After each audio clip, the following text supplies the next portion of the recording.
What up, guys? You guys are watching the Anthony Brandon Show. I'm Anthony Brandon, and today we have the one and only. This dude's been making noise here in the city. My boy DJ AR. How's it going, bro? What's up, man? How's everything going for you? Great, bro. Thank you for having me. Thank you so much. No problem, man. I just knew it was something that I had to do, man. You're on the cusp of something big, bro. No, thank you very much.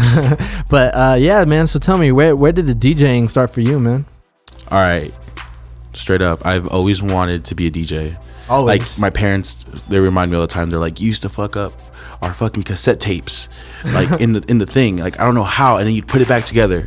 They're like, you're like 4 years old. We don't know how you did this, and eventually I started going into like just the word DJ when they were like, what do you want to be when you grow up? Oh, I want to be a DJ. Like, really? I don't know why I had no like music background or anything other than orchestra in high school. Yeah. But other than that, I was 15 years old.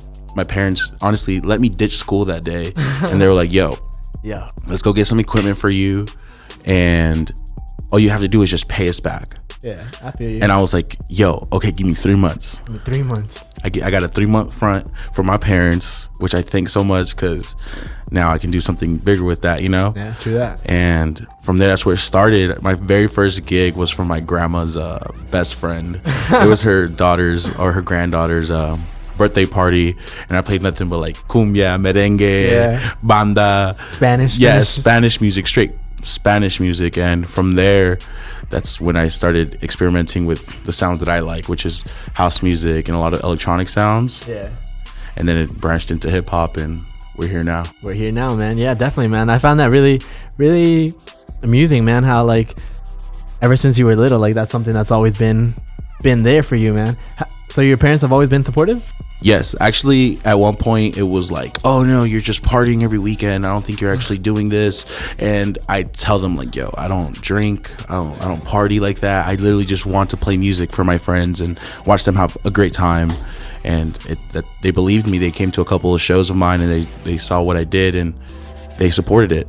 I love that, man. I love that, man. So tell me, like during that process, like was there ever a time where you were like, oh, maybe this isn't something I should be doing, or maybe I'm not making progress or something like that? Sometimes even it's everything's seasonal. So I would say in the summertime, I'm like, yes, I'm gonna boom.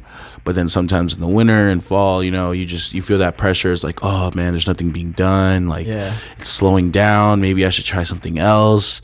But I feel like everything in life has a balance. True. Usually in fall and winter, I produce a lot of music, and then spring and summer is straight to the decks. Yeah, that's awesome, man.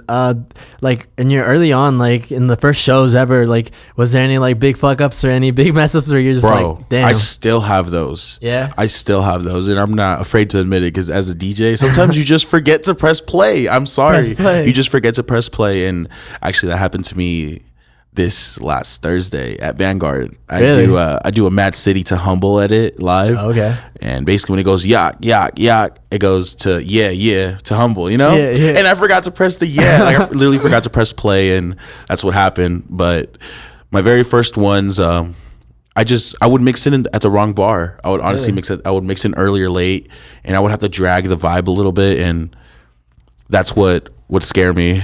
But I learned. I'm thankful I learned. Yeah, definitely, man. Yeah. All of a sudden, like within the last few months, like I've been seeing, like before I used to go to a lot of parties, so I used to see you at a few of them. But now that I'm more involved in the scene, like music's in here, like I see you everywhere. Like I've seen you like every single place or event I go to, most of them at least, like you're there playing. Thank you. Yeah, man. As of now, like would you say you're pretty happy or of course I'm pretty sure there's still way more that you want to achieve and everything, but right now would you say everything's going pretty good? Bro, I'm grateful. I'm very thankful for everything that's around me, around my friends and family. It's honestly like, this is like what I dreamed about. Like when I was like in my room turning it up all the way up, and my parents being like, yo, turn it down. Or when I would ditch school and just practice all day. Really?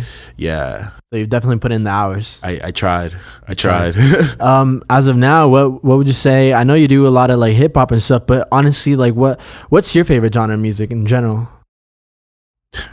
My favorite genre, I'm sorry to say this, but it's your favorite genre. Like that's how my DJing works. Is I DJ for you. You as the universe. That's whoever's in that place at that time. Yeah. If I see somebody walking in and I hear their accent and I know they're like Hispanic, oh, we have to play Suavemente one time. You know, we gotta play Mi Gente, like as of right now. We gonna do it. You know, we have to do it. Yeah. And if there's like, you know, I'm saying someone from London in there, we're gonna play some UK grime just to get that energy going for everybody. You definitely learn how to build catalogs throughout the time and how to play for the right audience. Yes, that's honestly, I've been selfish before where I've played for myself and I've seen the difference. And you know what? They're good reactions, don't get me wrong, but the energy of having the party like be controlled by the actual energy in the room, was crazy. Honestly, I never realized how big the DJ takes influence for when it comes to like the mood of the whole party and everything. But this was it last Tuesday? I think last Tuesday Blend. That's when I really noticed it, honestly. Like I looked around and there was like never, I don't think throughout that night there wasn't a dull moment during the whole experience. And I just remember being like, I remember this one, like I don't remember exactly what songs you put, but I just remember there was a specific like thing where you mixed it up and all of a sudden everyone was like, oh shit, like this was really good. And after that I was like, this guy's really killing it. But then after that, like a few minutes later, I think that's when I really heard people like, oh, this guy, like I just heard people talking good stuff about you, and I was like, I guess I wasn't the only one that noticed. You know, it was really noticeable. Thank you so much. Thank you. I try, bro. I practice a lot of crowd reactions. That's one thing I try to do, and it's been working lately. I don't want to be cocky or anything, but I've really been trying. I've been DJing a lot downtown lately, and that's been the biggest like door opener. So I've been practicing a lot of my tricks right there. Like I said, the Humble's one of them. Like if I'm at a local like event, I play Finito instead of Humble with that mashup. I play a lot of the new one I've been playing has been Cardi B and Blow the Whistle. That one's very cool. And the little pump to walk it out, you know, little things like that. I've been working on just to get the crowd going. And bro, it's fun, dude. Like it's fun. I really want you to like see it in action, like action, and be like, yo. Up until now, what would you say like your proudest accomplishment has been? My proudest accomplishment? Yeah. Ooh. Honestly, I feel like every set is my like proudest accomplishment. The last one I did was in Miami, was a Sunday for Norma Now at it was called Hot and Fun Mania. Oh yeah. And it was fun, bro. There was honestly, it was like a downtown spot. Okay. I got to play my, like not my regular sets, but like the same style of sets I would play downtown. And bro, I had so many compliments. She came up to me and she was like, so what are you here in Miami for? And I was like, just for this event? And she was like, no way. She was like, if I knew this, she was like, I would have booked you like 2-3 more events. Damn. Yeah, but I didn't want to, ask for too much. Yeah, I feel you. But that's definitely something to be proud of. Like to be wanting to getting booked in somewhere that's like across the whole country, you know, like that's something really, really awesome. I think. Thank you. Yeah. Do you definitely see yourself? Is that something that you like to do to be I love traveling all around the world? That's actually I think 3rd or 4th time this year I've traveled to DJ. Yeah. I honestly don't remember, but I think I love traveling. I just love traveling in general. But if it's to DJ, it's even better. It's a better experience. Because then it's like you're not only like do you get paid, but you're also man, it's crazy. We actually got to be blessed with an experience 2 years ago. I was on tour with Young Dre for Mark Battles' the Numb tour and Before the Deal tour. Oh, really? So we did a couple cities. We did 6 cities the first, or 5 cities the first one, and then we did 2 or 3, I think, the next one. Yeah, Mark Battle's pretty dope. That's interesting. I honestly didn't know that, man. That's dope. Yeah, thank you. Who are some of your greatest influences when it comes to DJing? My favorite question is has to be to DJ Trentino, DJ Craze, and honestly, Four Color Zach. They're very they play a lot of electronic music. Yeah, but they incorporate like the culture of like hip hop and scratching and turntablism into their sets. Shout out to A-Track too, by the way. A-Track. Yeah, we're going to Gold Rush this weekend too. So really, yeah, that's awesome. We have to go watch him. As of now, like, what would you say your favorite thing is about DJing in general? What do you love about it, man? It's this thing called pulling the trigger. It's warming up a crowd and knowing when you're gonna make people just go, damn, I'm lit. Like honestly, like sometimes it doesn't always work, but you you know, like pulling the trigger, you don't always know if it's gonna shoot, you know. Yeah. And Or if they're gonna feel it. if they're gonna feel it, you know, they're not gonna feel it, you know. But I usually have I have check marks in my sets where I play a certain style, and then I'm like, all right, I see the crowd like vibing with me. It's time to pull the trigger. I literally look at the person next to me and I go, it's time, bro. It's time. It's literally every single set. And here's a little hint. If you hear me play, this is how we do it. Dude, it's time to go. It's time to go. It's time to go. Damn, that's and you're cute. on the train. Let's go. Let's go. Yeah, that's awesome, man. Where do you want to take this eventually, man? Like, where do you see it going? Honestly, in the next year, I'd love to be, you know, still local. But how do you feel about in the backyard? how do you feel about being in Vegas? Like, did you grow up in Vegas? Actually, yeah, I was born in Inglewood, California. Oh, okay. Linwood, California. Sorry about Linwood, that. okay. Linwood. Big difference. Linwood, very big difference. Linwood, California. Okay. And I moved here when I was 3. Oh, okay. So yes, I am raised here. So you basically grew up here. I grew up here for sure. Yeah. How do you feel about being born here? Like when it comes to all these clubs and all these events going on, do you feel like it's a blessing? Do you feel like this is a good city? Okay, I'm not the right city. Yes, I'm not supposed to be saying this, but I got to go inside of a nightclub during my friend's set. Okay. And in my like whole life, if I see somebody doing something, I go, why can't I do it? Like why can't I do it? Like why can't I DJ here? Yeah. And I picked up a lot of tricks, you know, like I believe if someone's already doing it, just do it better, you know? I got it. And you're gonna end up in the same place or even better. I agree. know? Yeah. There's only ways up. Yeah. So I got a chance to go to One Oak and I saw the crowd, I saw everything, and I got to see DJ 5, which is he's pretty big here, you know, locally. Well, he came from Las Vegas and now he's doing a whole bunch of nightclubs, and that was inspirational. It was just being in the DJ booth, seeing a DJ like really fuck up the club, and seeing the crowd get bottle service, seeing the whole nightclub run. You saw the real experience. And that's when I was like, I'm in the right place. I do not need to go anywhere else. If I do, it's just for a couple nights. It's nothing major, but Vegas is going to be the biggest thing for me. I know it. I'm personally targeting Dre's, One Oak, Jules, maybe even like the Ling Ling Room. But those are my targets. Marquee. That's where it has to happen. That's where it has to happen. Like besides like the whole music thing and everything, what do you want to manifest for yourself? Like where would you like to be at, say maybe 5 years from now, man? 5 years from now, I've been saying this for the last like 3-4 months, and it's 30 under 30. 30 under 30. Okay. Forbes list. We have to make it there. Do you pay attention to like the people that are on there? Yes, I do. And they're very great influences. Very major influences. Is there anyone like outside of the music that you really look up to? Yes. He's actually one of my I would say business partners or influences. His name is Serrano. He's a very close friend. He lives in New York now. And I got to visit, his family's mansion out there, and that was a very big, eye opener to be like, someone's living like this, like, like I don't really care about the like luxury things, but it's like the point to get there. It's like you've worked so hard to treat yourself with a $4 million basement, like have a LA Fitness in your house, have an I-8 parked outside. You see what's possible. I saw what's possible, and it's like the nightclub situation. If he can do it, I can do it. Yeah, I feel like that's one of the things that I don't know if it's necessarily underlooked, but I feel like a lot of people don't sadly they don't get to live that experience. Like I feel like a lot of times I can't blame people that are negative or people that are like that think small, close-minded. I can't really blame them at the end of the day, because I know a lot of times like the case is that they don't know any better. They haven't seen any better. So I feel like until you're in the position where you've actually witnessed and you're like, oh, like the reason I'm so positive and I'm so like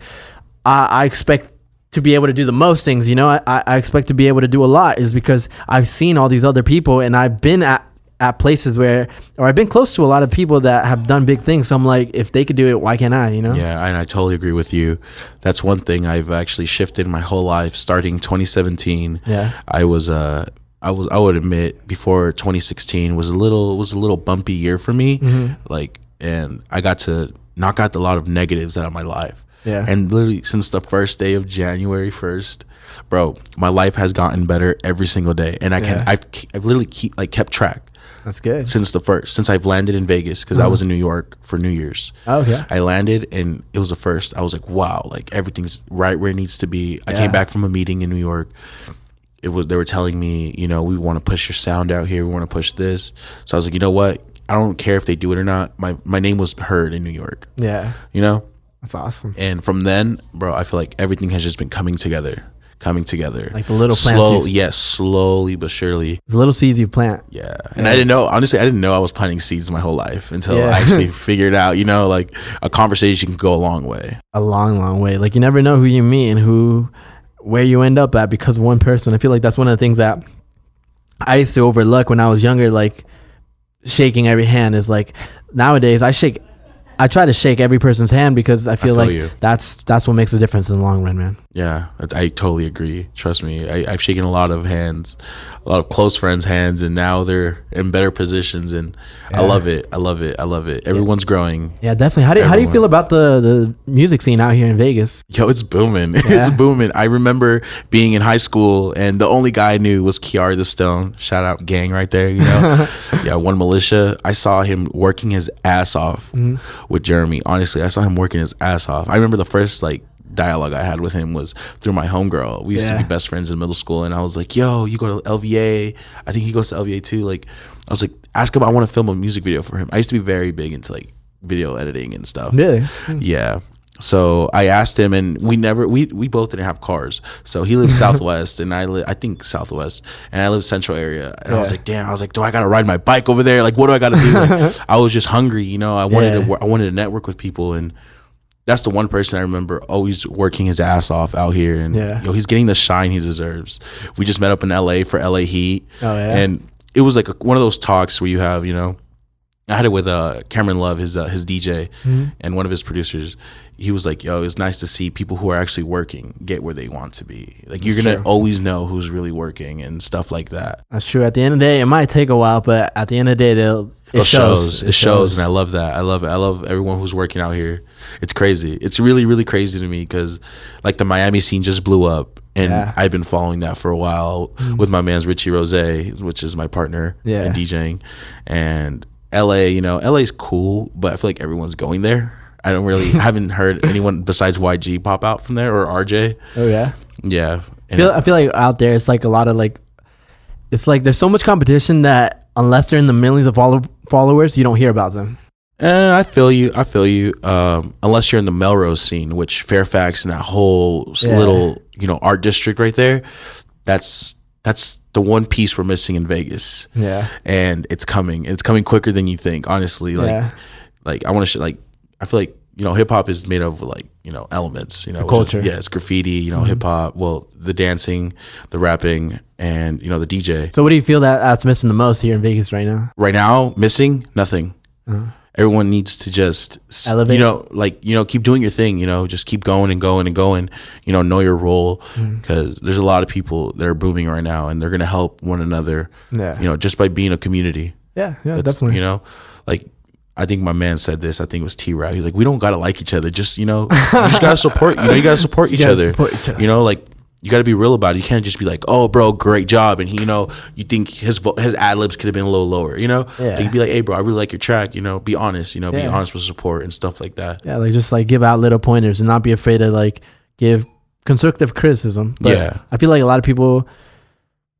some people take it wrong way, but I feel like it also depends on how you say it. Like you have to be good. You're not gonna be like, that should suck. Like tell them why. That's what I'm saying. Like, you know, be honest. You know, be honest. Like, don't be a dickhead. Exactly. Like, just don't be a dickhead. No, this ain't real life Twitter, B. Yeah, man. Hey, all right, so tell me, man, what has been like the best advice anyone has ever given to you, man? Yo, don't worry about nobody else but yourself. I like that. Honestly, as confidently as I said that, it's how I mean it. Just be yourself at all times. Play what you want to play. You know, I still cater to the people. Yeah. But at one point, I always select the songs I play. You know, I still drag it in. I still do that because I want to. You know. Yeah. I don't feel anything forced. this is one of my secrets. Like when I'm in the studio with somebody and I feel like it's forced, I automatically stop the session and I tell them, hey, like let's relax, let's go take a walk. Really? Oh, Yeah, I can't force something out. It's a recording is, recording to a live set is the energy around you. If there's bad energy around there, you know what, you just gotta take it out. You just got, press refresh. Yeah.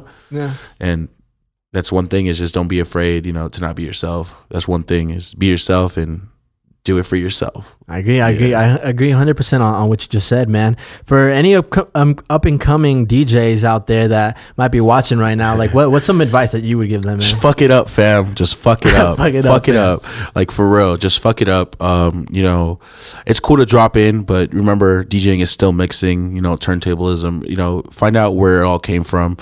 I know vinyl and all that's different, but play around with different, controllers, systems, everything, programs, Serato, record box, virtual DJ, whatever. I started off with no turntables, and to this day, I still have no turntables. Oh, really? But I still find the manage way, like, to practice. I practice on an app on my phone. Damn, okay. I practice on an app on my phone. It's literally the same science, keep practicing. The only thing that can happen is you make it and you get better. That's the only thing that could happen. That's true, man. Is there anything that you like worry about, and when it comes to like well, I guess my better question would be like, what are some of your biggest worries when you DJ or during the whole DJing experience? Honestly, getting a FaceTime call. For real. I'm sorry. One time I was at Commonwealth, and my friend Dissa, shout out Dissa real quick, he FaceTimed me during my set, and my whole computer froze. Damn. Which now I like took off FaceTime off my laptop, but back then I did it, and it froze my whole set. I was vibing, everything was going great. I was playing like house music, at Commonwealth, and there was a lot of tourists there, and they were like, yo, you got the bangers, mate. And I was like, yes. And then I got a FaceTime call, and I was like, wow, I gotta reset. Was everyone like yeah, because it froze. And then P Dot came over, and he plugged in for one song for I could get control of my computer again. And don't be connected to the internet while you're DJing. DJ tip 73. 73. Yeah, that's definitely a good tip. Now I would never think about that, but I feel like you wouldn't really think about that until it happens to you. Until it happens. Literally, the first thing I get to Vanguard, my man Experiment goes, hey, turn off your Wi-Fi. Turn off your Wi-Fi. Because I had an incident there as well. Yeah, okay. Yeah. You learned. I learned my lesson. From experiences you've learned. Yeah. You've had that experience, man. But yeah, I honestly, I definitely see you going places, man. I definitely see, I feel like the sky's the limit for anybody that really puts in the effort, man. Thank you so much. Thank you. What's on the schedule for now, man? What are some up and coming moves? Tuesday Blend, be there first Tuesday of the month, every month at Sake Rock. You know what's going on. If you know what the fuck going on, you're gonna be there. Yeah, if you're from Vegas and you go to Tuesday Blend, you're missing out big time. It is. And if you're a performer, TV submissions at waterholekingdom.com. Come submit. Trust me, it'll be worth it. It really will be worth it. That's awesome, man. For you right now, what's in the works, man? What's cooking up? What can we expect from DJ AR? The only thing I'm gonna say, and I'm not even supposed to say it, is an EP. I produce, but it's a sound you guys never heard, from Myself. I haven't released anything off DJ AR. I've produced under a different name, which I'm not gonna say. And I produced a couple tracks like as DJ AR, which was with J Truth, Loving While We Faded. Oh, yeah. And I produced with Zelly Vibes. And so you've produced a few beats here and there. Here and there. I've done a couple. I've actually produced 3 EPs for other artists. Shout out Izzy. I did a couple of things for Day Day. Hey, hold up. Damn, that alarm. It's all good. It's all good. Yeah. It's all good. But yeah, we produced a couple tracks for a couple people here in town. I did one with Red from One Militia, which just released. So dope. Check that out. That's dope, man. That's dope. Eventually, like down the road, what's something that you want to accomplish, man? What's something that's like I gotta do this? I'm not stopping until I'm at One Oak, and then Dre's, and then eventually Hakkasan, Omnia, Jules. I'm not stopping until we got a Billboard, fam. We doing this. We getting a Billboard. Not just for me. I'm talking about for the whole squad. I'm talking about for everybody. Nice. Richie Rose, SCG, everybody. If you're listening, it's go time. It's go go time. time. You Shout got out it. Jericho. That's my main man I record right now. Yeah. Yeah. That's dope, man. I look forward for everything, man. Is there anything that you think, or is there anything that you want to tell the audience that maybe they don't know about you, or like something that's just like something interesting that I really just like talking to people. Yeah. I don't know why. I just really enjoy having a conversation with people and knowing something about them. Yeah. And then sharing something about myself. I feel like the world needs a little bit more communication, and I say that every day, because if you don't use your turning signals when you drive, I'm assuming you don't have communication skills. Just saying. Pet peeve. Do you have a lot of pet peeves, man? No. That's my biggest pet peeve, is no turning signals. Trust me. Ask anybody that personally knows me and be like, yo, what's AR's pet peeve? Use your turning signals. Trust me. Would you say you're a pretty good driver? Honestly, I love driving. I love it. I'm driving to Arizona this weekend, and I'm looking forward to it. That's a chance to like discover new music, have conversations with your homies, even like have a conversation with somebody on the phone you haven't had one in a while. That's true, man. It's an excuse to just do something you want to do. Even if it's just driving. I like driving. I agree, bro. I got a license, so that means I'm a good driver. Yeah, man. But yeah, it was definitely awesome talking to you today, man. I really hope nothing but the best for you, man. Thank you. I believe that. Likewise. I've seen you live. I've seen what you do, and I definitely believe you can go places, man. Thank you. Maybe next time we'll throw a set here. For sure, man. For sure. For everyone watching, man, where can they follow you at? Twitter.com/official DJAR, Instagram official DJAR, and also SoundCloud official DJAR. So everything official DJAR. You have any questions or anything, just want to say hi, slide in the DMs. Yes, except I don't got a ring yet, but keyword yet. You know what I'm saying? Yeah. Okay. Yeah. Okay. I see you. Yeah. Definitely, man. But yeah, I really hope everything goes good for you, man. But thank you so much, bro. Thanks for coming on the show, man. Thank you for having me. Before we go, we're just gonna do one last segment of having you on the wheel, and that's gonna be a wrap. All right. Alrighty. All right. Let's get it. Let's get it, man. What's up, gang? All right, we here. It's my very first hosting of a game show. We're doing 3 spins, 3 questions or actions. So let's see what I get. Hopefully it's nothing too extra out. Let's get it. You heard? All right. What is the most childish thing you still do? I still tickle people. If I know you're ticklish, I'm gonna tickle you. Like, I'm sorry, I'm gonna tickle you. It's just what's gonna happen. Yeah, so I think that's still childish. I guess. Alrighty, one more. Ooh.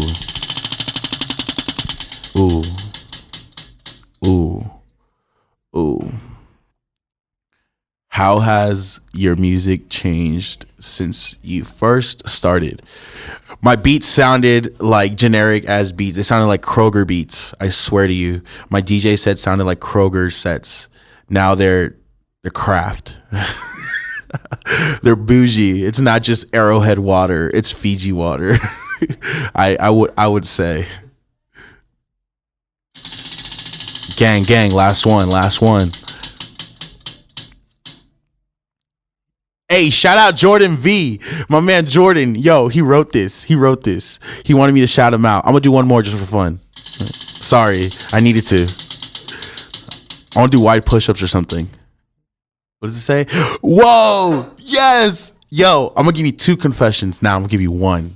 Alrighty. Just look at me. 1 confession. Anthony Brandon has this 1 confession. I proudly suck toes. They better be French tipped or white. Shout out my girlfriend. Gang. And that's it. That was my 3 spins, 4 spins.